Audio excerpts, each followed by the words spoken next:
My younger brother was supposed to get married next month. Sometimes our home was filled with talks of happiness, and sometimes with painful silence.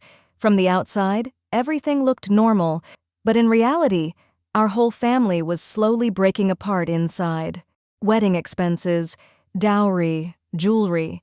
Even after everything, we were still short of 100,000 rupees. My father had already leased out his small piece of land. My mother had sold her old jewelry, and we had borrowed as much money as possible from relatives. But even then, it still wasn't enough.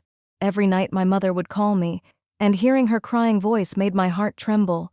She would always say only one thing: "My daughter, if your brother's wedding gets canceled, I won't be able to face anyone anymore." I tried to comfort her, but the moment the call ended, I would silently start crying too, because deep down, I knew that my family's last hope was now tied to me. One day, I returned home from the market and saw my mother-in-law standing near her cupboard. The door was half open, and there was a bank receipt in her hand. She quickly hid it under the blankets. At that moment, a small hope appeared in my heart. I thought maybe God had finally made a way for us. That whole night, I kept thinking, how should I ask her? Finally, after dinner, I gathered courage and softly said, "Mother, if you could help us for a few days, my brother's life could be saved. We will slowly return every single penny." My voice was shaking, and my eyes were filled with tears, but without even looking at me, she said, "What I have, I saved for my old age. I cannot give it to anyone." Hearing those words, it felt like my last hope had died too. I immediately looked toward my husband.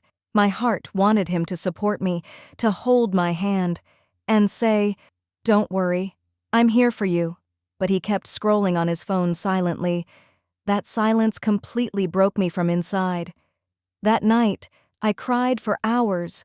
I cried so much that even my voice became weak. The next day, my mother herself called my mother-in-law. I was sitting nearby listening to everything. My mother was crying and saying, "Sister, my respect is in your hands. Please somehow let this wedding happen." But the answer was still no. That night, I sat alone on the rooftop, staring at the sky. Only one question remained in my heart. Do poor people's dreams always remain incomplete? I was lost in these thoughts. When my little nephew came to me, he wiped my tears and innocently said, "Auntie, please don't cry. Allah will make everything okay."